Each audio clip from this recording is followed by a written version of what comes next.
Aman ya, aman, amin ya. Aman artinya dalam perjalanan kita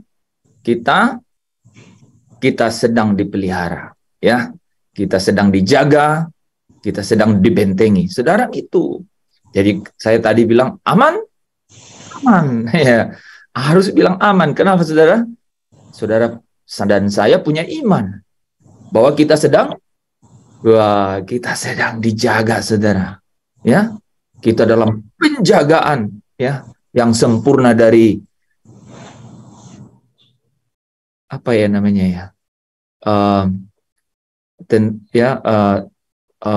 bala tentara. Nah, pakai begitu ya, bala tentara surga. Ya, kita dalam pemeliharaan. Ya, kita dibentengi. Dan tahukah saudara, kalau saudara selalu Tuhan bela, ya, banyak dakwaan yang datang kepada engkau dan saya, tapi Dia hadir menjadi pembela dalam hidup saya dan saudara, ya. Jadi kita bilang aman, ya, aman karena ada tangan kanan yang kuat yang menopang kita, ya, yang membawa kita meraih kemenangan-kemenangan dalam hidup. Kemenangan yang tidak ada kaitannya dengan segala sesuatu ya yang dihargai oleh dunia ini, yang kemuliaannya itu sesaat dan sementara. Tetapi kemenangan yang kaitannya dengan apa, saudara? Dengan satu hari nanti di mana hidup yang sesungguhnya itu dinyatakan. Jadi Bapak Ibu Saudara yang dikasihi Tuhan, ada dua hal yang memang sangat penting di dalam hidup mengikut Yesus di tengah-tengah dunia. Ada dua hal yang memang sangat penting, sangat penting. Yang pertama adalah kemerdekaan. Saudara dan saya tidak bisa buat apa-apa tanpa kemerdekaan itu. Dan kemerdekaan ini punya orkestrasi sendiri oleh Allah, ya, yang membawa kita di sini. Kau beri kelegaan di rumahmu, Tuhan. Itu sesungguhnya mau berkata bahwa, ingat ya saudara, jangan sampai salah kaprah ya saudaranya. Jangan sampai bawa ke sesuatu yang menjadi sesaat dan sementara. Ingat ya. Jadi waktu kita katakan di sini kau beri kelegaan, itu tidak kemudian untuk tinggal dan sudah nyaman di sini. Enggak. Kita belum nyaman. Siapa yang sudah nyaman? Doa ya. Ya. Perkarakan lagi ya. Ya. Kita tidak boleh nyaman di sini. Di sini bukan rumah kita. You are not came from this world. Ya, saudara bukan warga kerajaan dunia ini. Saudara adalah warga kerajaan surga yang sedang saudara? Yang sedang menumpang di dunia ini. Ya, kita di sini musafir. Ya, musafir itu artinya setiap saat ya harus siap untuk selalu untuk selalu berangkat. Itu musafir, saudara. Ya, kalau di sini tidak diterima, maka harus selalu siap untuk jalan. Jadi, dua hal yang paling penting dalam kekristenan, saudara. Yang pertama itu adalah kemerdekaan itu sendiri. Ya, merdeka dari apa, saudara? Dari perbudakan. Ya, perbudakan akan apa? Akan dosa. Bahwa dosa itu ada hukum dosa dan ada hukum maut. Ya, kita terjebak dan kita kemudian terbelenggu di dalamnya. Kristus datang supaya saya dan saudara menemukan ya, menikmati kemerdekaan itu. Ya, saudara harus merdeka. Saudara bisa katakan kepada hatimu, damailah, shalom, damai. Kenapa saudara bisa mampu berkata begitu? Karena apa, saudara? Karena saudara bukan hidup dari dunia ini. Begitu. Ya, kamu bukan hidup dari dunia ini. Surga yang supply, surga yang menjadi kendali atas hidupmu. Dia yang memiliki hidupmu dan dia yang mengendalikan semesta ini. Ya, nah itu kebenaran itu membangun apa, saudara? Sesuatu dasar, ya, dasar yang apa, saudara? Satu dasar yang apa itu? Satu dasar yang di atasnya kita dapat berdiri. Satu dasar di mana di atasnya kita berdiri, dan ya, kalau kata Roma pasal 5, dan bermegah gitu ya. Nah, itu yang pertama ya. Jadi jangan ada gitu ya. Ini apalagi kalau cuman manusianya masih hidung satu, ya telinga dua, aduh mirip-mirip dengan kita, jangan sampai ya. Engkau harus punya jalan sendiri, yaitu jalan di mana Tuhan bawa engkau untuk apa? Untuk melewatinya. Ya, ini banyak. Makanya kita sering mengajarkan di sini, temukan identitas hidupmu di dalam Kristus. Sebelum itu terjadi, you are not going anywhere. Saudara dan saya hanya keliling-keliling di pusaran dan tidak sedang membangun satu tangga menuju apa? Dunia yang akan datang. Itu yang pertama, ya. Kalau ada hal-hal, ya, ada hal-hal yang saudara rasa bahwa sedang membelenggu dirimu, ingat, katakan bahwa aku manusia yang merdeka di dalam Kristus, ya. Aku hidup bukan karena melihat, tapi aku hidup karena aku percaya. Amin. Ya. Aku hidup bukan karena melihat, tapi aku hidup karena percaya. Nah, hal yang kedua, saudara, ya, yang paling penting nih dalam kekristenan adalah yang tadi itu. Ada satu pengharapan. Ya, jadi merdeka di sini tidak terbelenggu dari keadaan yang masih ada di sekitar kita. Ada kan? Sirkumstansinya kan kelihatan. Ya. Kita lihat ya, hal yang paling sederhana adalah kita deal dengan apa? Dengan penghidupan. Ya. Kita deal dengan penghidupan gitu. Kita ya hari ini dan hari besok itu putarannya sama gitu kan. Oke. Tetapi di atas kemerdekaan ini ya, kita pasti memiliki kekuatan ketika kita memiliki poin yang kedua, yaitu pengharapan. Pengharapan yang tidak mengecewakan. Nah, ya, pengharapan yang tidak mengecewakan. Saudara, orang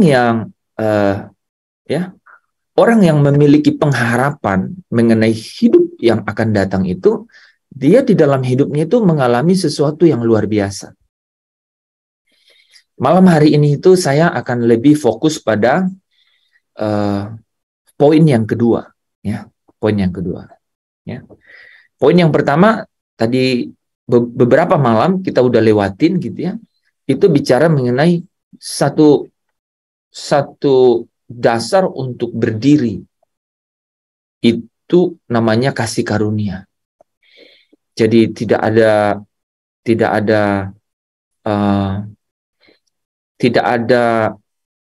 jalan gitu ya yang membuat kita memiliki dimensi ini ya, dimensi hidup yang lain. Ya, emang hidup yang sekarang gimana, Pak? Ya hidup yang sekarang itu ya putar aja gitu, saudara. Ya, orang makan ya harus makan. Ya, orang harus punya penghasilan, ya bisa kerja, bisa usaha, bisa juga diberikan loh. Ada orang yang dikasih itu, ya, ada orang yang warisan sampai, ya, jadi dia hanya terima. Saudara tahu? Ada beberapa negara yang itu dapat upeti. Ada satu negara di Asia Tenggara ini yang hanya terdiri dari kurang dari 500.000 orang. 500.000 orang. Kecil sekali ya. Indonesia itu 275 juta. Nah, ini negara ini cuma kurang dari 500.000. Ya, rajanya itu bahagia upeti. Ya. Ada beberapa daerah, region di Indonesia juga yang begitu, yang punya memang harta kan, punya hak otonomi, itu dibagikan kan. Bagi. Hidup dari negara. Semua sekolah gratis. Apa enggak? Semua sekolah gratis. Jadi, itu adalah dinamika kehidupan. Tetapi, tahukah saya dan saudara bahwa apapun keadaan itu, apakah dia kemudian ya, setiap hari diberikan, mungkin saudara bilang, wah enak banget ya hidup seperti itu.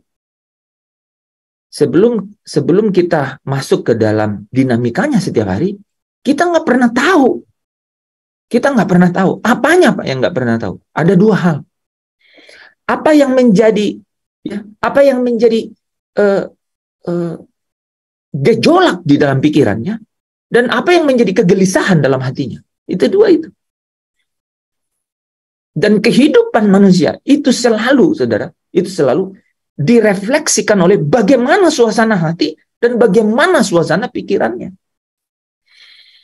Dari dalam hatilah terpancar kehidupan. Dan hati itu nggak bergerak atau tidak serta-merta mendapatkan suasana. Suasana yang kemudian terjadi begitu saja tanpa ada proses. Enggak. Dia pasti dipengaruhi oleh saudara? Apa yang dikelola oleh pikiran, gitu. Nah, contoh nih, saudara. Contoh. Kalau saudara memikirkan sesuatu yang kemudian membuat saudara pertama bimbang, hanya bimbang saja. Ada pilihan yang membuat saudara bimbang. Ya, sekali itu, saudara misalnya di telepon atau baca atau lihat gitu ya sendiri, dan kemudian saudara bimbang. Ketika saudara lihat kedua kali, ketika saudara ditelepon kedua kali, ketika saudara pikirkan akhirnya dua kali, saudara mulai, tadinya cuma bimbang, saudara mulai apa? Udah gelisah. Udah mulai itu gelisah. Ya. Ketika lebih dari itu, ya, lihat lagi kejadiannya, kemudian atau kalau kemudian dengan cara ditelepon oleh orang, kemudian dengar lagi, pikiran ini, pikiran ini, nggak bisa tenang, pikirin lagi. Muncul apa yang namanya, saudara, Pak? Kekhawatiran. Jadi dari bimbang, gelisah, jadi khawatir. Ya, jangan kamu khawatir. Jadi kata-kata di dalam Alkitab, orang yang itu orang yang bimbang, ya, orang yang gelisah, orang yang khawatir, itu selalu ya dikasih kata jangan di depannya, kan. Dan saudara tahu nggak, setelah khawatir kira-kira apa? Gelisah. Enggak. Takut. Itu benar tuh. Takut setelah itu. Ketakutan, ya. Setelah itu takut. Nah, hebat kan Alkitab itu? Hebat sekali dia. Itu makanya ilmu nggak perlu cari kemana-mana. Ketakutan itu hilang, muncul itu. Nah, ketakutan itu muncul. Dan ini keadaan ini yang menjadi pola. Ini yang jadi pola. Warnanya bisa beda-beda. Ya, saya dan saudara kan tinggal di tempat berbeda, gitu ya. Artinya ketemu dengan komunitas yang berbeda, orang-orang yang berbeda. Mohon maaf nih, saudara, ya, mohon maaf. Iblisnya beda. Ya, mungkin ada yang traveling ya, keliling-keliling Indonesia gitu ya, ketemu tapi mungkin sekali sebulan lah. Ya. Nanti kalau saya jelasin lebih detail kan saudara ntar malah telepon saya, Pak, tolong nih. Ini yang di sini namanya siapa? Enggak. Ya, enggak penting ya, walaupun kita bisa tahu. Tapi itu saja beda, saudara. Artinya apa itu maksud saya itu? Pencobaannya beda. Ngerti? Pencobaannya beda. Setelah Yesus dimuliakan, inilah anakku yang kukasih, kepadanya lah aku berkenan. Pasal 4 Matius langsung bilang, dan roh membawa dia untuk dicobai padang gurun. Saudara tahu nggak bahwa pencobaannya Yesus itu, saya ulang ya, pencobaannya yang dialami Yesus itu, itulah yang membawa dia kepada penderitaan. Saya lupa ayatnya, tolong cariin ya. Pencobaan itulah yang membawa Yesus pada penderitaan. Gitu. Jadi kalau Yesus menderita, itu kaitannya dengan dia itu dicobai. Gitu. Kalau saudara, ketika keadaan-keadaan di dalam hidup kita ini ya memiliki dinamika yang begini. Nah, saudara, ini saya masuk sekali lagi ya lebih dalam sedikit ya. Saya ingin menjelaskan mengenai situasinya gitu ya. Beberapa yang kita alami dalam hidup ini ya. Bahwa ya pencobaan itu katanya apa? Itu tidak dari Allah. tapi kamu dicobai oleh keinginanmu sendiri. Mohon maaf nih saudara ya. Ya keinginan. Nah keinginan ini kalau tidak terkendali, itu apa saudara? Ya itu membuat satu jejaring saudara. Yang lama-kelamaan itu menimbulkan apa saudara? Kalau tidak dapat dikendalikan, saya ulang ya. Jadi keinginan ini ya, membuat satu jejaring ini elemennya banyak. Ya. Influencing cycle, power, ya, bisa intimidasi gitu. Kalau kita tidak bisa kendalikan, dia akan apa? Dia akan mengintimidasi kita. Dan itu jadi apa? Jadi beban. Makanya Ibrani 12 ayat 1 katakan, masuklah dalam perlombaan yang diwajibkan bagimu dengan cara apa? Tanggalkan beban. Tanggalkan beban. Jadi kalau kita katakan di dalam kekristenan itu ada kemerdekaan. Kemerdekaan yang dimaksud di sini, saudara. Kemerdekaan yang dimaksud di sini. Itu adalah kemerdekaan karena kasih karunia ini. Karena Kristus datang dan kemudian menempatkan saya dan saudara itu menjadi apa? Memiliki kuasa, exousia. Ya, memiliki kuasa exousia. Ya, yang lahir dari Allah, si jahat tidak dapat menjamahnya.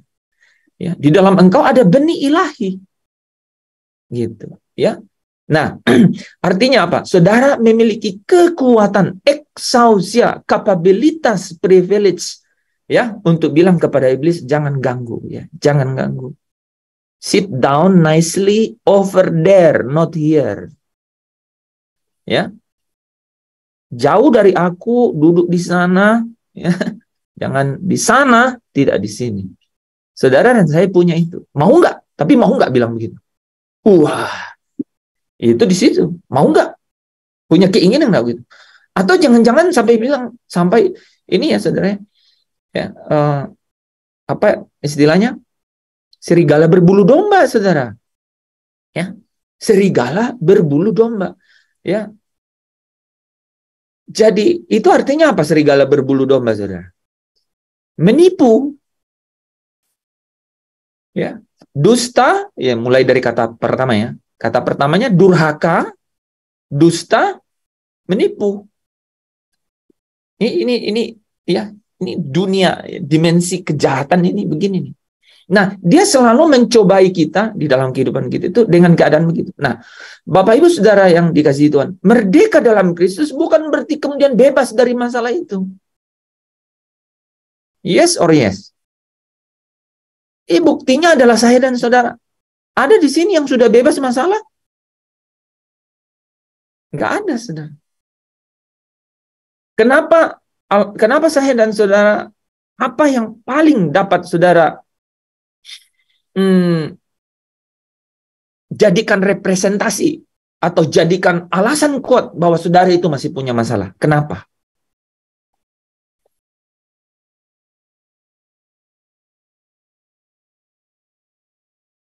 Ada yang mau bilang iblis?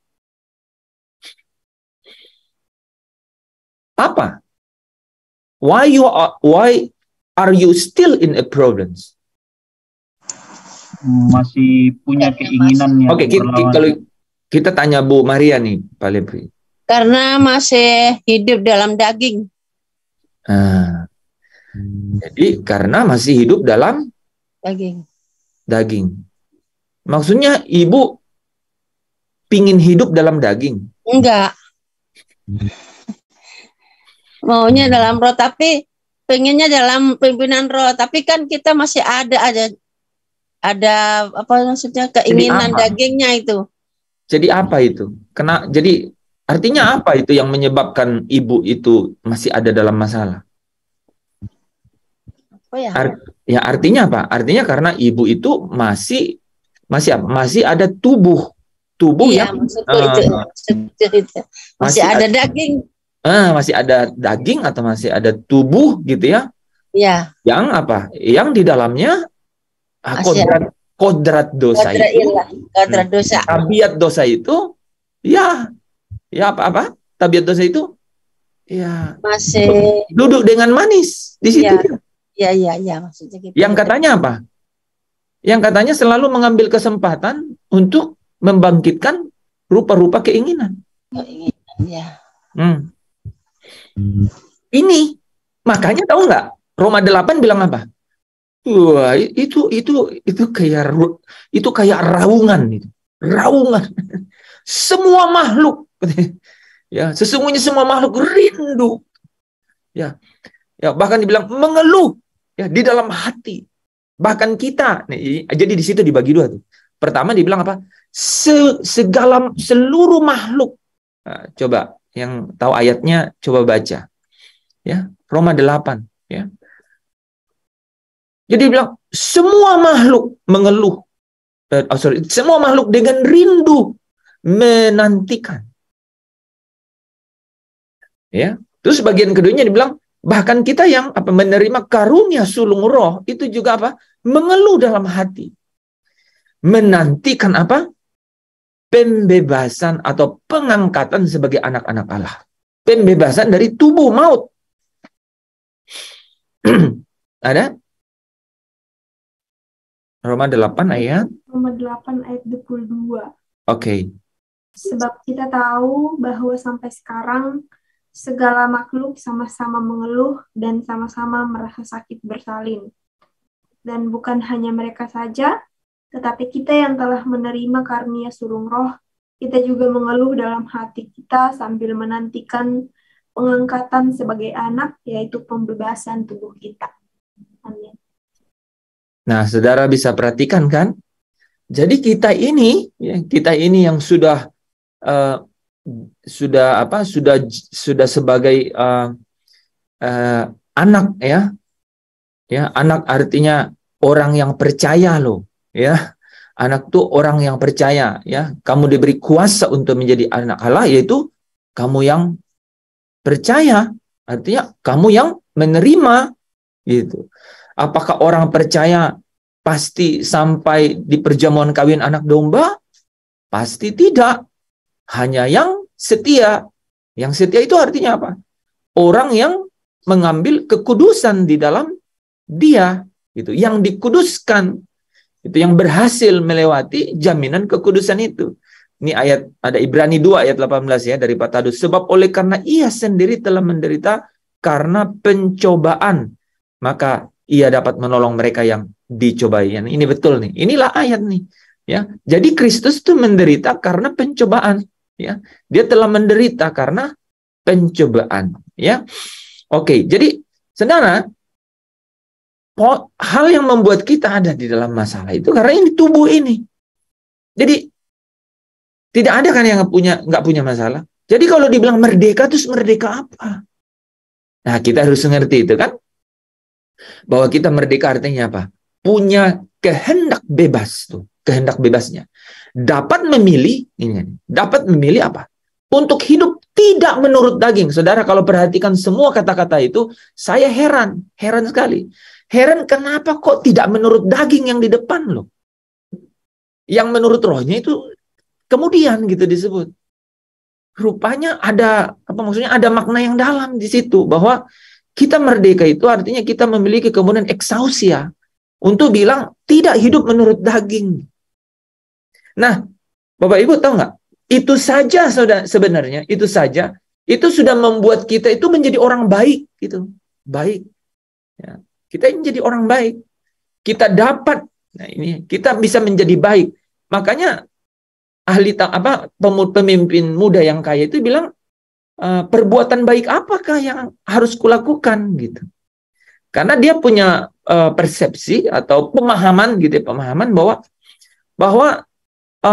cukup dengan hidup tidak menuruti daging. Tapi akhirnya Paulus katakan ya, tulis dalam Roma 8 itu bahwa ayat 3 bahwa daging itu tidak berdaya dengan Taurat.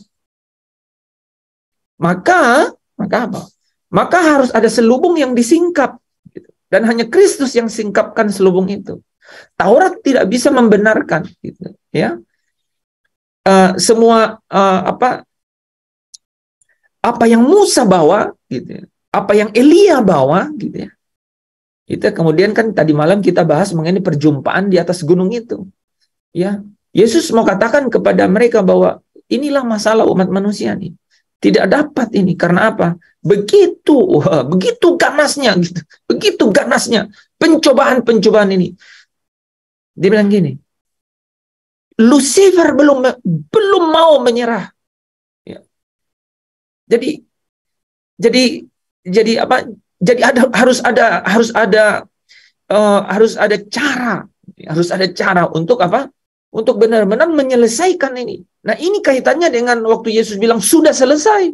Nah, ini sudah selesai. Itu artinya apa? Saudara dan saya punya eksausia, punya kapabilitas, kemampuan untuk bilang, aku tidak hidup menurut daging. Itu artinya saudara merdeka. Nah, tapi apakah saudara kemudian sudah tersingkapkan selubung itu, dan kemudian sampai melihat sesuatu yang lain, yaitu pengharapan yang sesungguhnya? Apa itu? Yang Kristus saja yang dapat singkapkan, yaitu apa? Yaitu apa? Hidup menurut roh, hidup menurut kehendak Allah. Di mana hidup menurut roh ini adalah hidup yang membawa kepada damai sejahtera dan kepada hidup yang kekal itu. Di mana ada kemuliaan yang semakin besar, yang satu hari nanti itu akan menjadi apa? Menjadi suasana satu-satunya di dalam kerajaan. Jadi, saudara yang dikasihi Tuhan, ya, merdeka. Makanya diagram ini, saudara ya, ini sangat penting. Engkau merdeka dan engkau memahami itu di dalam Kristus. Tapi banyak juga orang loh yang belum lepas di sini nih. Ada banyak sekali. Kristen tidak berarti orang percaya. Kristen tidak berarti dia itu memiliki eksausia. Ini yang berbahaya. Jadi engkau dan aku harus sungguh-sungguh memiliki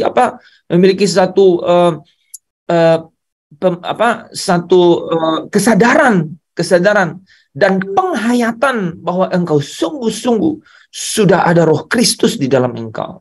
Ya, karena ketika ada Roh Kristus di dalam engkau, maka engkau memiliki kemerdekaan ini, ya. Ya, kemerdekaan ini. Kalau katanya apa? Kalau anak itu memerdekakan kamu, maka kamu pun sungguh-sungguh merdeka. Tetapi kemerdekaan itu, ya, ingat, kemerdekaan itu adalah kemerdekaan untuk apa? Untuk memiliki, saudara, untuk memiliki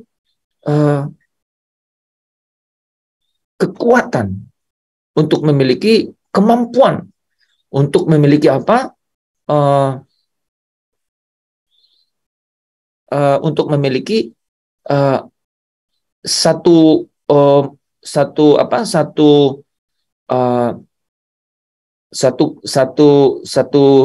keadaan batin yang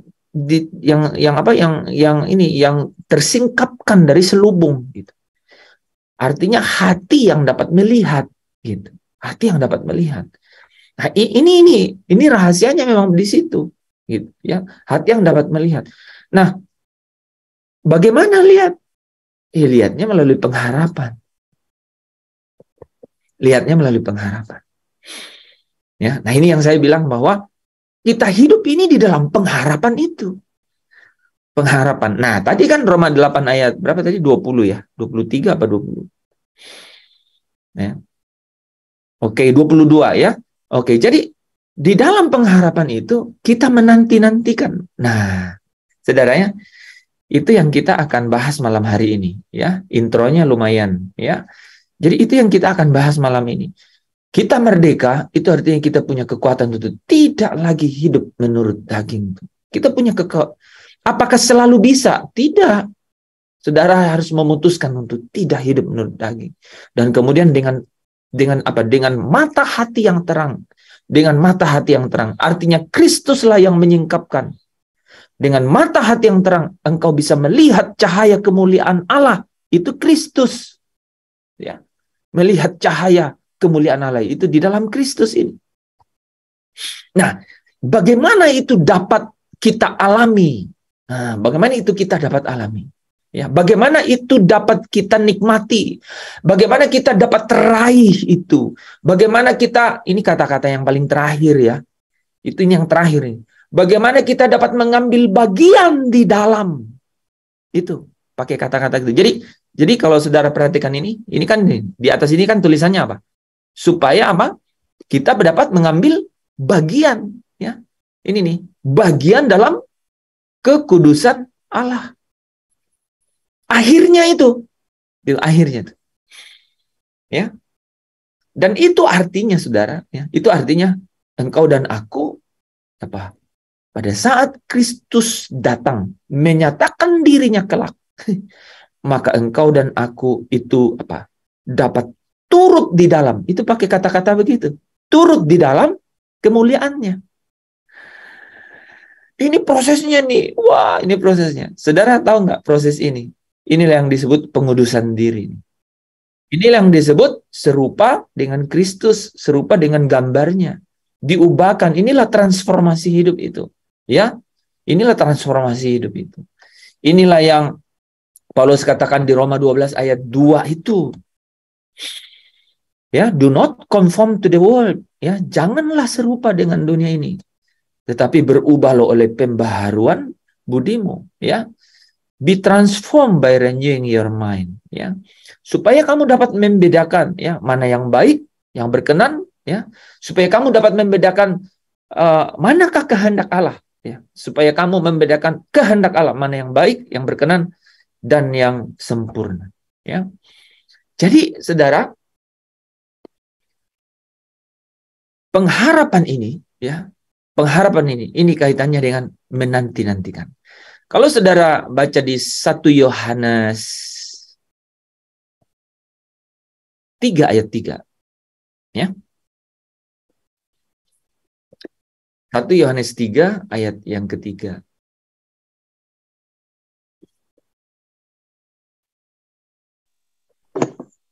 1 Yohanes 3 ayat yang ketiga, setiap orang yang menaruh pengharapan itu kepadanya menyucikan diri sama seperti dia yang adalah suci. Coba ya, ini nih ya. Jadi penting nih. Ada 2 kata yang penting di sini ya, bicara mengenai pengharapan dan kemudian dia yang adalah suci. Jadi ketika saya dan saudara itu makanya saya bilang tadi kan, saya bilang tadi bahwa ketika engkau nih ya, ada Roh Kristus di dalam engkau, maka engkau memiliki mata hati yang terang, ya, ya, di mana Kristus menyingkapkan selubung itu, sehingga engkau bisa mencium tuh, ya, bahwa apa? Bahwa Dia yang adalah suci gitu. Itu bisa itu. Kenapa? Karena ada orang yang kenapa gue harus hidup kudus? Gitu. Karena Dia itu kudus. Ya, Wahyu 21 ayat 27 ya. Nah ini saudara, hal ini menekankan kepada setiap anak-anak Allah supaya mengejar kekudusan, ya. Wahyu 21 ayat 27 ini. Karena setiap anak-anak Allah tahu bahwa mereka adalah Allah yang kudus.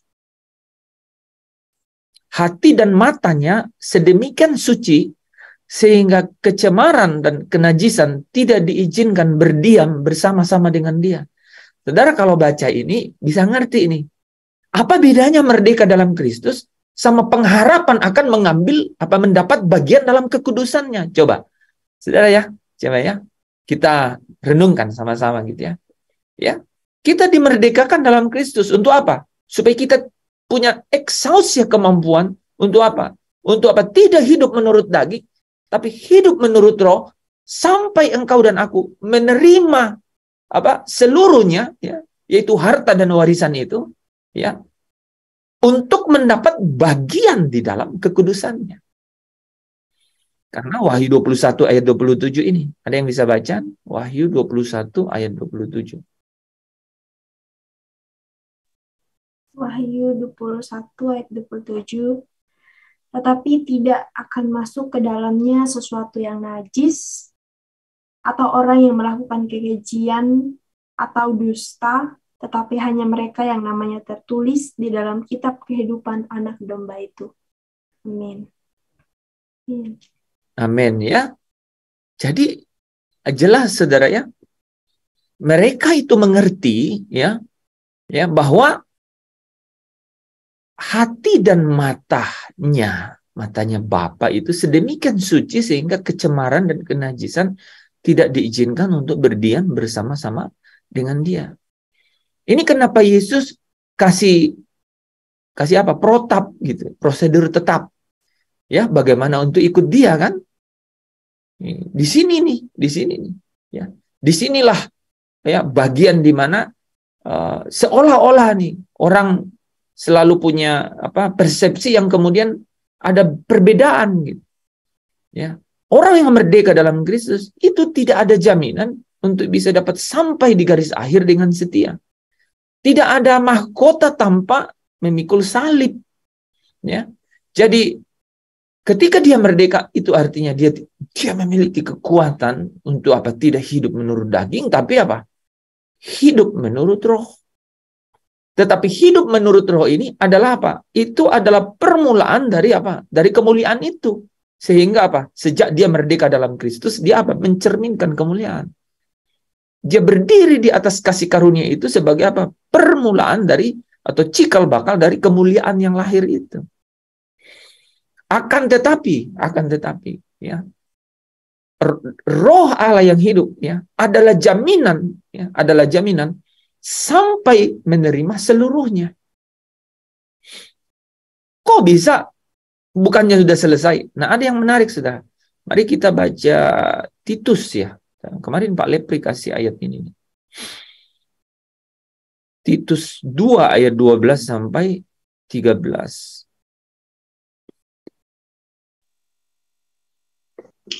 Titus 2 ayat 12 sampai 13.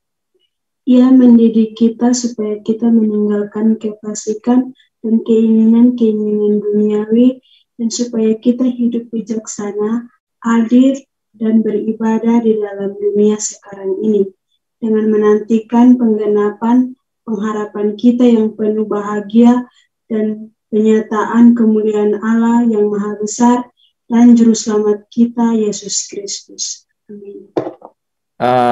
Teman-teman perhatiin katakannya ini kan, menantikan penggenapan pengharapan dan ini penyataan kemuliaan Allah. Jadi kalau saudara perhatikan di ayat yang ke-11 ya, itu ayat yang ke-11 mulai dengan namanya juga nih kasih karunia ya, Allah menyelamatkan semua manusia. Dikatakan di ayat ke-11 karena kasih karunia Allah yang menyelamatkan semua manusia sudah nyata. Jadi menarik kan? Menyelamatkan semua manusia sudah nyata. Tapi di sini ada menantikan penggenapan pengharapan. Kalau saudara kaitkan kemarin dengan Efesus 1 ayat 18, tahu kan? Ya, supaya apa katanya? Supaya kamu mengerti pengharapan. Ini nih, penggenapan pengharapan. Supaya kamu mengerti pengharapan. Mengenai pengharapan apa? Betapa kayanya kemuliaan. Bagian yang ditentukan. Saudara, kata bagian ini itu adalah harta atau warisan yang ditentukan bagi orang kudus, bagi orang-orang yang menguduskan dirinya. Kelihatan ya? Jadi ada, saudara ya. Akulah jalan. Yesus bilang begitu kan? Akulah jalan.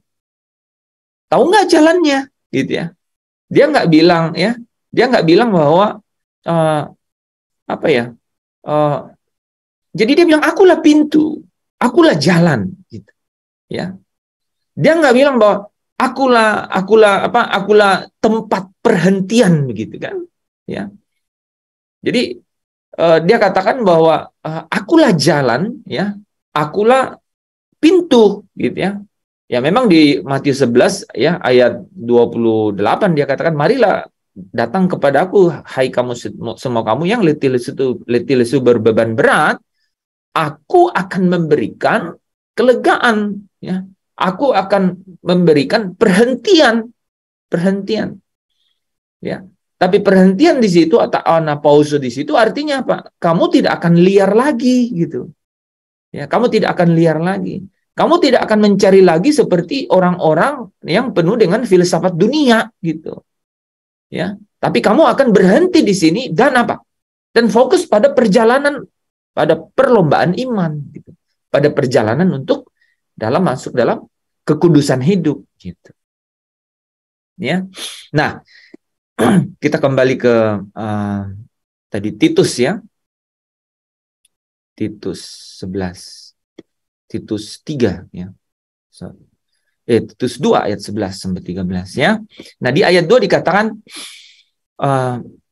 ia mendidik kita supaya kita meninggalkan kefasikan dan keinginan-keinginan duniawi dan supaya kita hidup bijaksana. Saudara bisa bayangkan? Nih, ia mendidik ya. Ya, jadi ia mendidik kita. Nah, semua proses ini, ya, kalau ini sudah saudara pasti sudah sangat familiar ya. Ya, perbuatan daging telah nyata, ya ini semualah nih, ya. Perbuatan daging telah nyata. Itu lebih panjang lagi tuh ya. Galatia 5 ayat 19, ya. Ini nih. Ya, atau Kolose 3 ayat 5, ya. Ya, buanglah segala yang jahat gitu ya. Ini nih. Ia mendidik kita supaya kita apa? Meninggalkan. Bisa nggak? Bisa. Karena apa? Punya kemerdekaan. Gitu. Nah, tetapi di sisi lain, dia katakan apa? Kita dididik untuk apa? Katanya? Supaya kita hidup bijaksana, ya, supaya kita hidup bijaksana, adil, dan beribadah di dalam dunia sekarang ini. Jadi di sini, di dalam dunia ini, kita bisa melakukan itu. Ada waktunya, ada kesempatannya nih, ya, di dalam dunia sekarang ini, gitu. Nah, dia kasih tahu caranya nih. Ini yang selalu ya saya lihat di dalam Alkitab selalu konsisten, ya. Dengan apa? Menantikan penggenapan pengharapan. Ini kata-kata ini dalam banyak cara difiguratifkan ya. Yang penuh bahagia gitu ya. Tapi kata-kata ini ini selalu konsisten nih, menantikan penggenapan pengharapan. Ini 3 kata saudara yang benar-benar kunci itu. Kata menanti-nantikan, terus penggenapan ini sama dengan penggenapan pembebasan, penggenapan pelepasan gitu ya. Dan kemudian pengharapan. Ini 3 ini. Dan itu pasti ujungnya apa? Ujungnya ini. Kata ini, kemuliaan. Ya, jadi saya dan saudara ya harus memiliki antusiasme gitu. Harus memiliki ini nih ya. Harus memiliki ini nih. Saudara perhatikan ya. Nih, maka dari itu orang-orang yang berharap untuk apa katanya? Untuk hidup bersama-sama dengan dia, kan begitu kan? Ya, supaya di mana aku berada ya, mereka juga berada. Yohanes 17 ya. Supaya di mana aku berada, kamu pun berada. Yohanes 14 kan? Ya. 2 Tesalonika 1 ayat 17b bilang apa? Kita hidup bersama dengan Tuhan selama-lamanya. Ya enggak? Ya. Oke. Nah, jadi orang-orang yang berharap untuk hidup bersama-sama dengan dia harus mengusahakan kesucian itu. Karena ini nih, dia anak-anak Allah itu pasti tahu bahwa dia tidak mengizinkan kenajisan itu berdiam bersama-sama dengan dia. Jadi anak-anak Allah itu harus mengejar kekudusan. Ini anak-anak Allah di sini itu orang-orang yang mau dididik. Ya, huios yang mau dididik gitu, ya. Yang sedapat-dapatnya, saudara, ini 3D sebenarnya ini. Ini ya, saya lanjut ini ya. Saya lanjut di sini nanti ini ya. Jadi yang pertama daging nih, Bu Maria tadi udah sebut. Ini yang buat masalah nih. Jadi kita harus mengatasi keadaan kita, masalah kita apa? Tubuh yang fana ini, daging. Bisa hilang nggak? Bisa pergi nggak? Ya nanti kalau mati, ya kan? Jadi harus diatasi, harus tahu, sadar, gitu ya. Saudara diberikan kesadaran yang sesungguhnya kan. Kemarin tuh ya bahwa, waduh, perintah itu malah tidak berdaya daging itu. Perintah itu nggak berdaya terhadap daging. Ya. Nah, yang kedua itu dunia, saudara. Nih dunia ini. Dunia ini bicara mengenai apa? Pencobaan. Ya. Dunia ini tuh bicara mengenai pencobaan. Ya. Jadi banyak pencobaan. Ya. Saya diskusi ya. Saudara tahu nggak? Kita itu dicobai ya. Kita itu dicobai pasti nggak rame-rame. Kita selalu dicobai itu dalam keadaan sendiri, sunyi, mungkin gelap, gitu. Coba aja, ya. Cuman mungkin teman-teman bisa ini sendiri. Karena itu cara iblis. Kalau dia nipu orang banyak gitu susah kali ya. Ya tentu saja memang lebih sulit. Jadi dia itu dealnya itu kalau dia temuin saudara sendiri, lagi sendiri, ya sampai banyak TikTok ya yang bilang begini. Mungkin iblis tidak dapat membuat engkau berdosa katanya. Tapi iblis bisa menemui engkau dalam kesendirianmu dan mengalihkan engkau dari kesukaanmu tentang kehendak Bapa. Misalnya baca Alkitab, tiba-tiba dia hadir dengan kehebatannya, ya, dengan medsos gitu ya, bilang wah lihat dulu, akhirnya 1,5 jam lewat. Padahal baca Alkitab 1,5 jam aja, aduh mana tahan, ya. Tapi kalau lihat TikTok sampai bilang tahan mana, gitu kan? Rupanya dia tahannya lebih mantap lagi. Iya tuh dunia tuh saudara. Jadi kita harus mengusahakan kesucian sedapat-dapatnya dengan apa? Mengatasi pencobaan-pencobaan ini. Nah, pencobaan-pencobaan ini dia selalu apa? Selalu masuk dalam keinginan-keinginan tuh. Ya. Saudara tahu nggak? Ini penting nih. Kalau saudara nggak punya memori manis, memori enak, memori nyaman, gitu ya. Ini nih kata-kata nyaman ini paling berbahaya nih. Gue sering denger nih. Dia bilang gini nih. Kenapa sih nggak bisa lepasin dia? Ngomongnya gini tau nggak? Nih Pak Lepri juga harus dengar ini. Dia bilang gini nih. Gue udah nyaman sama dia. Gue bilang, emang kasurnya berapa senti? Pakai nyaman. Emang lu digendong terus? Udah nyaman sama dia. Ya kan? Sampai gue perkenalin lagu itu tuh. Ya. Bila berat, pelan-pelan saja. Jadi kalau memang berat melepaskan, pelan-pelan saja. Ini udah nyaman. Ya, ini yang dibilang serigala berbulu domba kan? Gitu. Ya. Jadi, saudara, ya, dua hal yang saling berinteraksi itu dalam diri kita itu, di dalam tubuh kita itu, yaitu apa? Eksternal itu pencobaan yang datang, ya itu saudara lihatlah ya. Jangankan kita nih, Yesus sudah dikomandangkan sebagai anak Allah, artinya anak Allah itu apa? Ada kuasa, ya anak Allah itu yang dari surga punya kuasa.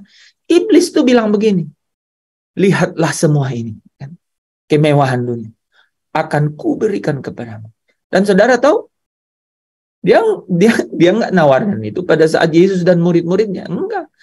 Dia tawarin atau dengan banyak orang gitu ya. Dia bawa ke tempat paling sunyi. Dia mau bilang gini, nggak apa-apa, nggak ada yang lihat. Dia bilang apa? Apa katanya? Sembahlah aku katanya kan. Ya. Enggak, dia bilang enggak. Dia nggak bilang gitu. Dia bilang gitu ya, sembahlah gitu ya. Ya, maka aku akan berikan semua ini, ya. Tapi kemudian Yesus balas dengan kata kepada Allah sajalah engkau harus berbakti gitu, ya. Worship gitu ya, berbakti. Dia bawa ke tempat sunyi gitu. Dalam keadaan yang sangat mudah untuk apa? Untuk dibuat jatuh. External factor, ya. Makanya kan Pak Lepri sering bilang gitu ya, bahwa apa? Jangan katanya pergaulan yang buruk merusak kebiasaan yang baik. Ya. Jangan jauhkan dirimu dari ibadah. Ini maksudnya ini. Karena pencobaan itu, wah, ya. Nah, yang di dalam, saudara, ada orang nih yang kita tidak pernah lihat bahwa kayaknya dia orangnya baik-baik gitu ya. Tapi kita nggak pernah tahu bahwa dia isi memorinya dengan memori dagingnya dengan hal-hal yang sangat akhirnya mudah untuk apa? Untuk menerima pencobaan itu. Saudara, ya itu. Apalagi dengan udah ada headset sekarang tuh, headset, ya. Hati-hati itu pegang-pegang headset tuh, ya. Headset tuh ini gitu. Maksudnya ini ya, ada juga yang positif, maksudnya kalau saudara conference call kemudian di banyak orang gitu ya, itu bagus sekali untuk meredam noise gitu ya. Tapi itu headset itu bisa membuat bisik-bisik tuh, saudara. Halo. Ya halo. So tidur belum? Wah, bisa tidur maksudnya udah malam. Aduh, itu bisikan maut. Apalagi teman-teman ini yang, mohon maaf ya, bukan ini ya, cuman menyampaikan ini beberapa pengalaman-pengalaman orang ya, yang sendiri di kamar itu, ya. Undanglah Yesus selalu hadir ya, supaya kau tidak merasa sendiri, karena itu sering sekali berbahaya ya, berbahaya. Yang udah berkeluarga ya, kalau bisa tidur selalu dengan keluarga ya, gitu. Oke, ya saudara ya. Jadi mengatasi dunia. Nah, ya. Jadi yang pertama tadi kita tahu sumber masalah adalah daging ini. Ya, dia memang sudah punya kodrat itu. Ya. Yang kedua itu adalah apa? Adalah dunia. Dunia selalu eksternal faktor. Nah, yang ketiga nih saudara, itu adalah dosa. Kita harus mengatasi dosa. Makanya tuh, itu tahu nggak? Saudara taruh perhatian nggak dengan Ibrani 12 ayat 2? Ayat 1. Coba ada yang bisa baca. Ibrani 12 ayat 1.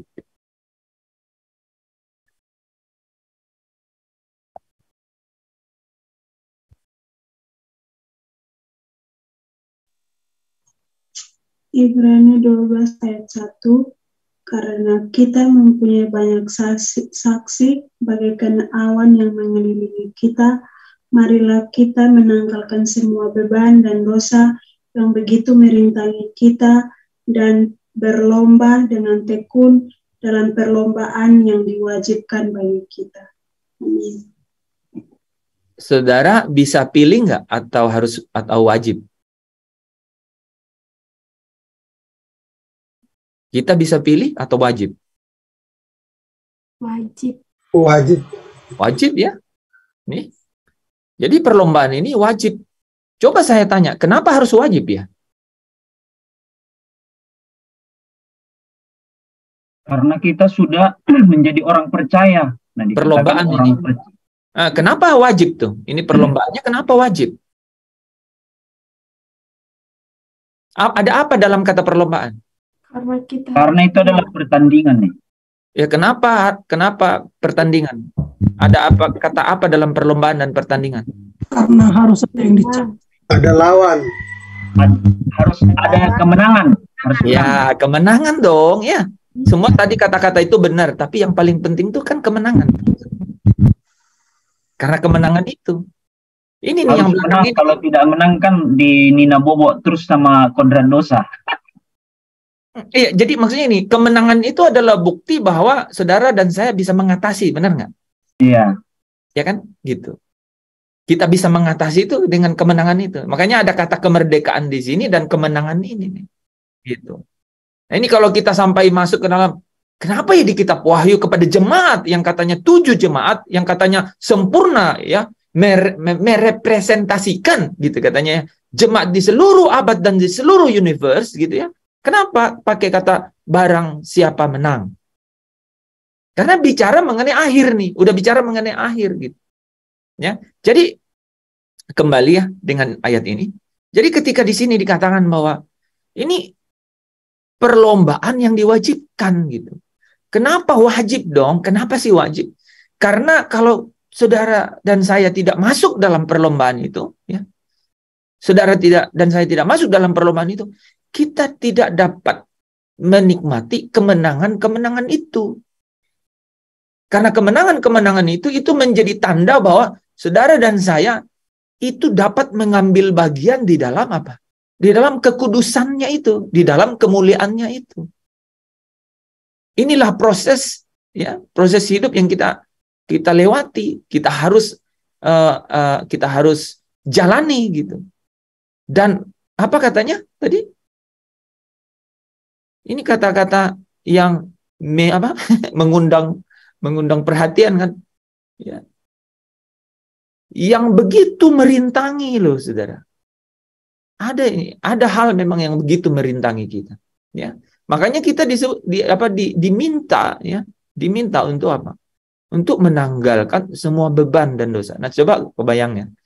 Jadi kalau saya bilang tadi ada 3D ya, ada dunia, ada daging, dan ada dosa, ya kan? Jadi dunia dan daging itu memang jadi beban kan? Memang jadi beban.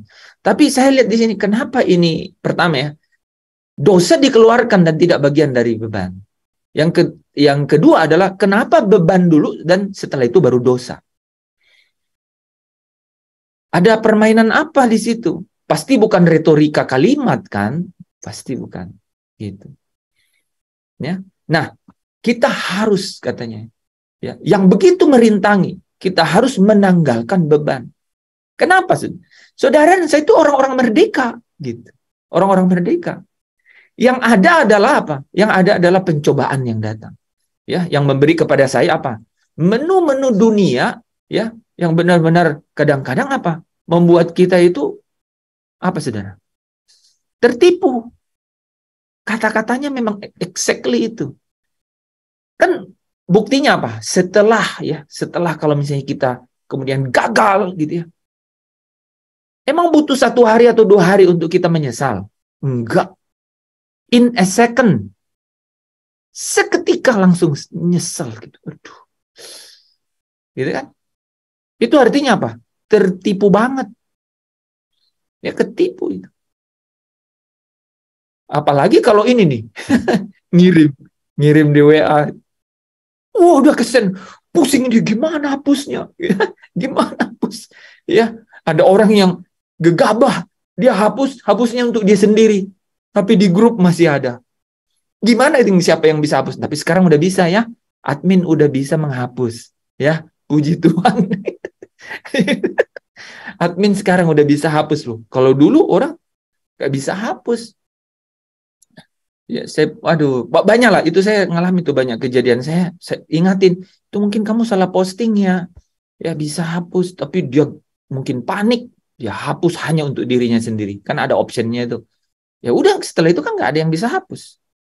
Udah, dia akhirnya harus menjalani kan penjara sekian hari sampai orang melupakan dengan message yang lain masuk gitu. Ya, jadi saudara yang dikasihi Tuhan, ya ini ya dalam yang namanya ya mengambil bagian dalam kekudusannya itu adalah seperti yang Titus tadi katakan apa? Ya, kita itu sebenarnya apa? Disuruh untuk apa? Dididik ya, tadi dididik untuk meninggalkan itu. Ya, semua apa? Perbuatan daging itu yang jahat itu, ya. Saudara kalau mau koleksi itu ya itu di Galatia 5 ayat 19, Kolose 3 ayat 5 itu. Ya. Dididik untuk meninggalkan itu. Saudara punya kekuatan, saudara merdeka dalam Kristus untuk tidak mengikuti keinginan daging. Ya. Nah, tetapi apa? Dan saudara apa? Harus menemukan tuh, ya, memiliki. Aku berdoa, kata Paulus. Menarik ya. Dia tuh berdoa untuk orang percaya supaya mata hatimu terang. Saya jadi pikir gitu. Oh, artinya memang tidak otomatis orang tuh mata hatinya bisa terang. Artinya disingkapkan itu, selubung itu. Karena Kristus yang dapat menyingkapkan. Kristus yang dapat menyingkapkan. Ada orang yang nggak bisa lihat. Kok bisa nggak bisa lihat? Ya, kok bisa kita katakan nggak bisa lihat? Buktinya ada. Buktinya dia tidak mampu untuk bilang hanya Yesus saja, ya, pengharapanku. Dia nggak bisa bilang begitu. Dia bilang, sebentar anak, terlalu over ngomong. Ini besok makan apa anak? 5 habis. Uang sekolah bulanan. pikir, balikkan dia nggak bisa, dia nggak dapat. Tapi ada orang yang, wah, aduh, ini saya sebut nama di sini karena dia sudah pulang ke rumah Bapak ya. Pak Yusak Cipto tuh, itu kesaksian luar biasa. Orang dia dokter, bener ya Bu Nur ya, dia dokter kan? Apa saudaranya yang dokter? Kalau nggak salah ya Yusak Cipto itu saudaranya. Dia dokter, memang dokter. Itu aduh, anaknya ya, istrinya di rumah. Apa ya pokoknya ceritanya dia dokter loh saudara, Ini bicara kalau dia itu dia harus obati. Enggak, dia ada Tuhan. Nah, mata hatimu terang untuk dapat melihat gitu. Nah, ini yang kita harus. Nah, saudara tahu nggak? Proses mata hati terang itu tidak seketika seperti orang dimerdekakan dalam Kristus. Itu beda. Ya. Nah, ini mata hati terang. Makanya Paulus berdoa. Nah, caranya gimana? Caranya hanya kita raih, ya, kita raih di dalam kesungguhan untuk apa? Tidak hidup menurut daging, tapi hidup menurut roh. Semakin saudara dan saya mengikuti apa yang roh mau, ya, hari ke hari, itu caranya gimana? Semedi terus bla bla bla bla bla bla.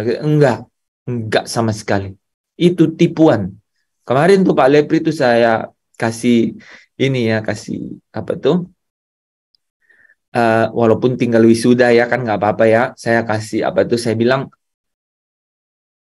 karakter buruk itu tidak bisa dilepaskan. Caranya dididik dan butuh waktu.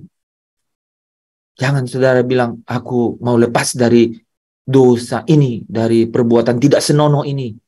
Terus minta hamba Tuhan terus tiba-tiba tumpang tangan. Memang saudara, memang tidak menutup kemungkinan. Saudara ya, diberikan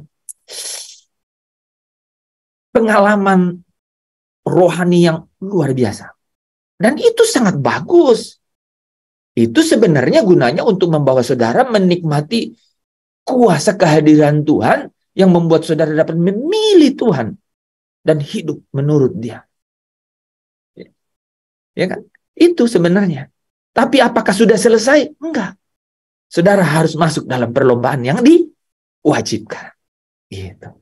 Ya, harus masuk dalam perlombaan yang diwajibkan. Nanti kalau kita bicara yang ayat 2 dari Roma 12, itu bagian Pak Anton nanti.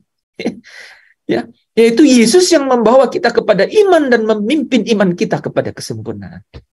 Ya, saya bagiannya bagian nomor 1. Ya, ayat 1 gitu. Ayat 1 itu bicara mengenai saudara ya, adalah satu vision gitu, satu pengharapan ya, bahwa ini wajib nih, perlombaan ini wajib.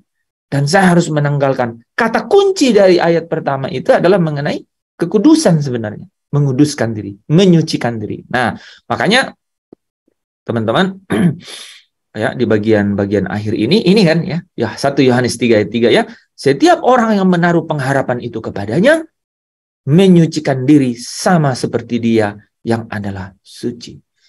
Ini itu saya dapati saudara ya. Kalau saudara baca bagian akhir ini ya, mereka harus bertumbuh dalam kasih karunia dan kekudusan. Inilah kekayaan kemuliaan anak Allah. Saudara tahu kan kemarin, kasih karunia itu adalah permulaan dari kemuliaan. Kekudusan itu adalah kekayaan dari kemuliaan. Semakin saya dan saudara, makanya 2 Korintus 3 ayat 18 katakan itu.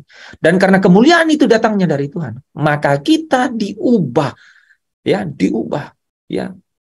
seturut dengan gambarnya. Diubah seturut dengan. Itu adalah proses apa? Itu adalah proses meninggalkan dunia. Itu adalah proses untuk hidup tidak serupa dengan dunia. Artinya serupa dengan Kristus. Ya, untuk serupa dengan gambarnya. Nah, ketika kita menjadi serupa, kita memiliki habit ya, seperti Kristus, ini medianya saudara, namanya hidup beriman gitu. Hidup beriman. Inilah yang disebut keselamatan jiwa kita itu, yaitu hidup beriman. Gitu. Hidup beriman ya. Nah, hidup beriman ya. Tetapi hidup beriman ini sesungguhnya di luarnya itu, saudara, di luarnya itu, ini membawa kita di dalam kemuliaan yang semakin besar. Jadi sangat konsisten Alkitab menceritakan mengenai, dan kalau Kristus itu menyatakan diri dalam kemuliaannya, maka kamu akan turut di dalam kemuliaannya. Ya, dan karena kamu adalah anak, maka kamu adalah ahli waris dari janji-janji itu yang merupakan hak buat kamu untuk menerima, ya, yaitu kalau kamu menderita bersama dengan dia, maka kamu akan dimuliakan bersama dia. Berikutnya kita akan bahas itu, saudara, materi mengenai via dolorosa, ya, menderita bersama dengan Kristus. Ini maknanya apa nih? Ya, kita masih bicara mengenai koridor mengenai dimuliakan bersama dengan Kristus. Dan itu ditarik mundur, ya, di dalam sampai pada dasar Roma 5 ayat 2. Di atas kasih karunia ini kita berdiri. Pondasinya memang itu. Kita berdiri, ya. Dan kita bermegah akan satu pengharapan, menerima kemuliaan itu, ya. Nah, Bapak Ibu, saya masuk ke bagian terakhir, ya. Serupa dengan gambarnya. Artinya apa, saudara? Saudara mau kasih statement yang serupa dengan gambar Kristus itu artinya apa? Tidak serupa dengan dunia.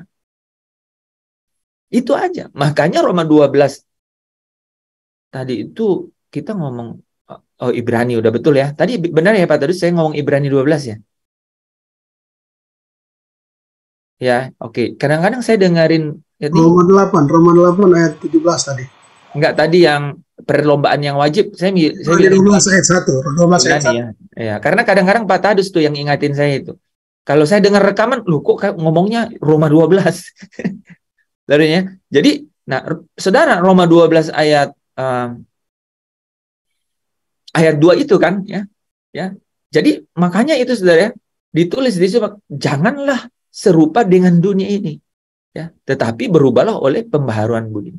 Jadi serupa dengan Kristus, ya, serupa dengan Kristus itu pasti cara pertama adalah tidak serupa dengan dunia. Kita bahas tadi itu kan, saudara merdeka, kau memiliki exousia untuk hidup tidak menuruti daging. Ya, saudara perhatikan ya, itu kata-katanya, ya, frasa urutan frasanya itu selalu di depannya itu tidak menuruti daging. Padahal kenapa nggak langsung aja ya hidup menurut roh? Enggak. Karena dia tahu persis prosesnya gitu. Engkau dimerdekakan, artinya punya exousia. Dimerdekakan maksudnya apa? Engkau dikaruniai iman untuk dapat percaya. Dan kalau engkau percaya, kau dimeterai Roh Kudus. Itu maksudnya, ya. Itu lengkap itu ya, udah pakem semua itu ya. Ya. Jadi dikaruniai iman. Roma 5 ayat 2 ya. Oleh iman, ya. Dia merupakan jalan masuk oleh iman kepada kasih karunia. Jadi ada iman yang dikaruniakan untuk masuk dalam kasih karunia itu. Dan itu artinya saudara dan saya apa? Menerima. Karena itu menerima Kristus. Siapa yang menerima dimeterai. Efesus 1 ayat 13 ya. Ya. Jadi siapa yang percaya dikarunia. Nah, saudara dan saya dari situ ya, dari situ berangkat ya untuk apa? Tidak hidup menurut daging, tapi hidup menurut roh. Artinya hidup serupa dengan Kristus. Dalam pertemuan terakhir kemarin saya katakan ada 5 karakter Kristus. Yang paling pertama adalah dia hidup sebagai hamba. Saudara kalau mau hidup kudus, ini very simple. Sebenarnya sederhana ya kata firman Tuhan sederhana, tapi sulit sekali melakukannya. Hiduplah sebagai hamba, ya. Hiduplah sebagai slave dan bukan master. Pernah rasa hidup sebagai hamba? Jangan, hamba itu beda sama pelayan. Pelayan itu namanya servant. Nanti ada lagi, aku ini adalah pelayan. Pelayan itu kaitannya dengan ministry. Nah, ini beda banget.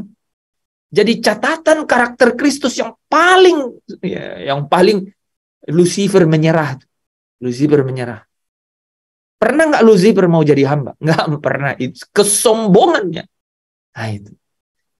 Saudara mau hidup kudus dalam kemuliaan yang semakin besar, serupa dengan Kristus.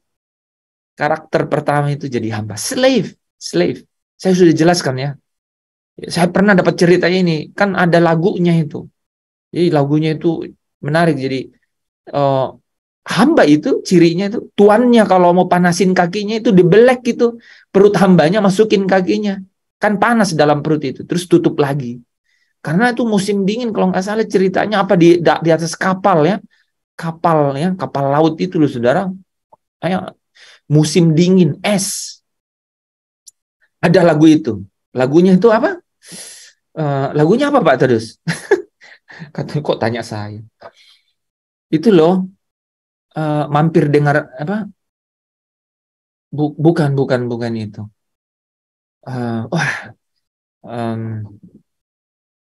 Ini cerita sama dengan orang yang berjalan ke Emmaus. Terus para murid itu bilang, para orang-orang itu, ya murid itu bilang, tinggallah bersama kami. Tinggallah di sini bersama. Tinggal sertaku. Ya, itu. Kudus. Telah hampir malam. Jangan terus. Na na na na na na na na na na na na na na na na na. Itu suasana hamba dan Tuhan itu. Jadi hanya Tuhan jadinya yang jadi teman, jadi kawannya dia dalam suasana, jadi hamba itu, jadi slave itu. Makanya tahu nggak Yesus bilang, Eli, Eli, lama sabachthani. Kenapa engkau tinggalkan aku?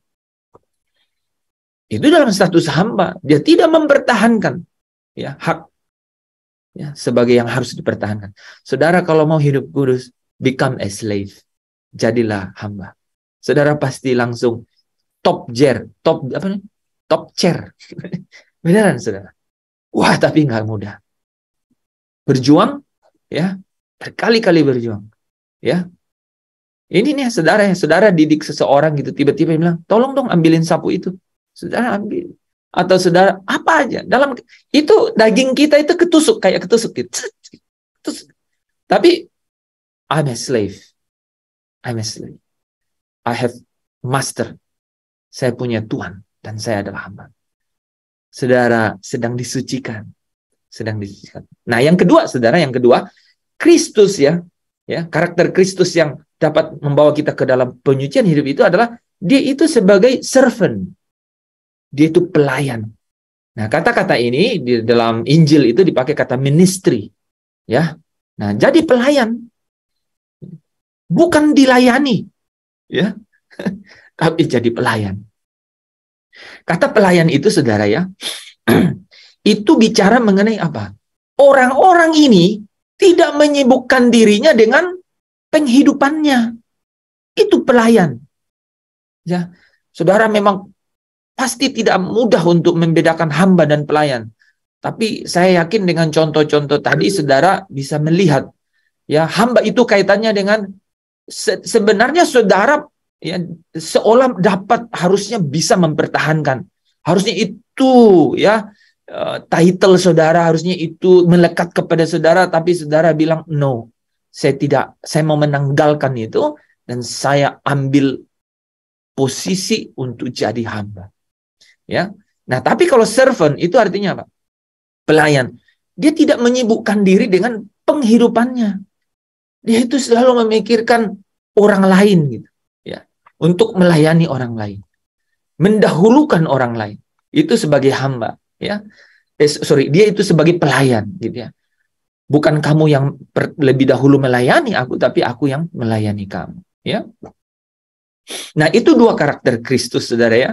Yang paling mudah ya, yang paling mudah untuk membawa kita ke dalam pengurusan diri. Nah, ada yang ketiga dan keempat, kelima, tapi saya hanya mau menjelaskan yang ketiga yang benar-benar juga very strong. Itu namanya long suffering, long suffering. Itu apa? menderita dalam waktu yang panjang. Nah, menahan derita dalam waktu yang panjang. Itu bisa menguduskan, saudara. Itu bisa menguduskan kita. Itu karakter Kristus. Dia bisa menderita dalam waktu yang panjang. Jangan bilang, ya, kapankah ini ya berakhir, atau mengapa semua ini terjadi gitu. Jangan ya. Jadi tadi apa Pak Lepri? Anggaplah sebagai kebahagiaan kalau kamu jatuh ke dalam berbagai-bagai pencobaan, gitu ya. Gitu. Jangan sebaliknya. Di dalam pencobaan, di dalam derita itu, mohon maaf tidak ada unsur. Di dalam derita itu mencari kambing hitam. Padahal semua kambing putih. Biar agak ini ya. Jangan. Ya, biarkan saja. Ya, biarkan saya sebagai hamba Tuhan, saudara, dengan tulus, ya, itu pasti menguatkan. Itu pasti memberikan power, kekuatan. Nggak usah. Nah, kenapa? Saudara ingat malam hari ini, itu adalah salah satu karakter Kristus. Dia ditekan dalam waktu yang panjang. Dia dapat bertahan dalam penderitaan yang panjang. Ya, bacalah ya tulisan Paulus mengenai kami banyak sekali disesah tapi tidak apa gitu ya. Saya lupa itu ayatnya, ya. Itu ya karakter-karakter yang luar biasa. Nah, iya ya. Oke. Nah, saudara yang dikasihi Tuhan, sampai di sini ya materi kita malam hari ini. Kita lanjutkan besok. Mari kita tutup dalam doa ya. Kami tidak berhenti-hentinya mengangkat syukur, pujian kami, kegirangan kami Tuhan, sukacita kami, karena kami selalu melihat Tuhan yang memberi kami pengharapan. Ya, sekalipun pengharapan yang sesungguhnya itu satu hari nanti kami terus ya memperjuangkannya, mengejarnya, masuk dalam perlombaan yang diwajibkan. Tapi itu juga Engkau bawa ke dalam dunia hidup kami, imajinasi kami sekarang ini. Kami lihat tanda-tanda heran Tuhan, mujizat Tuhan yang luar biasa, yang Immanuel, yang tidak pernah meninggalkan, sekali-kali tidak pernah membiarkan kami. Terima kasih Bapa, Engkau menyertai kami, memberkati kami sehingga kami boleh hadir di sini. Boleh menyukai ya roti makanan di sini. Terima kasih Bapak. Hamba berdoa supaya setiap firman kebenaran ini Engkau singkapkan kepada masing-masing hamba-Mu yang hadir pada malam hari ini, supaya firman itulah yang menguduskan kami Tuhan. Kebenaran-Mu inilah yang menguduskan kami hari demi hari, sehingga Engkau menyatakan kemuliaan-Mu ini menjadi semakin besar di dalam hidup kami. Sampai satu hari nanti ketika Engkau datang di dalam kemuliaan-Mu bersama dengan Yesus Kristus Tuhan, kami dapat juga turut ambil bagian, yaitu harta warisan di dalam kemuliaan itu. Allah menyertai Engkau, Allah memberkati Engkau, dan Allah melindungi Engkau. Allah menyinari Engkau dengan wajahnya dan memberikan Engkau kasih karunia-Nya. Yahweh Elohim menghadapkan wajahnya kepadamu dan memberikan Engkau shalom di dalam Roh Kudus, melalui Roh-Nya yang kudus, yang membawa damai sejahtera dan hidup kepadamu. Di dalam itulah engkau dapat menikmati penghiburan, menikmati pengasuhan. Dia akan menuntun, memimpin engkau ke dalam seluruh kebenaran. Kebenaran itulah yang memerdekakan engkau. Di dalam kebenaran itulah yang menguduskan engkau dari satu kasih karunia kepada kasih karunia yang lain. Dan di dalamnya engkau menikmati kemuliaan yang semakin besar. Sampai Maranatha. Kita menyongsong Dia di awan-awan.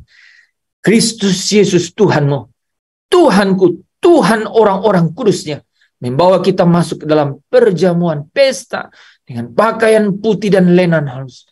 Dan inilah harta, inilah warisan, inilah kerinduan kita yang tidak dapat tergantikan, yang jauh lebih besar dari apapun juga. Di dalam Dia kita akan hidup selama-lamanya bersama dengan Bapa di surga.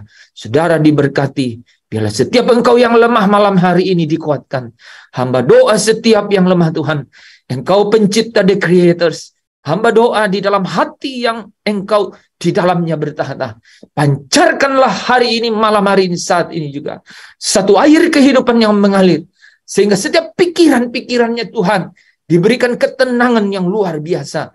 Sehingga setiap sel-sel dapat menikmati pembaharuan hari ini, malam hari ini. Bahkan setiap sakit penyakit ditahirkan, disembuhkan dalam nama Yesus.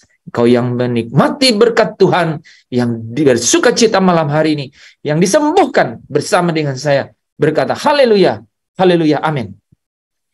Amin. Haleluya. Amin. Kasih, selamat malam. Shalom semuanya. Shalom. Shalom. Shalom Bu Nur. Shalom. Apa kabar Pak Daniel?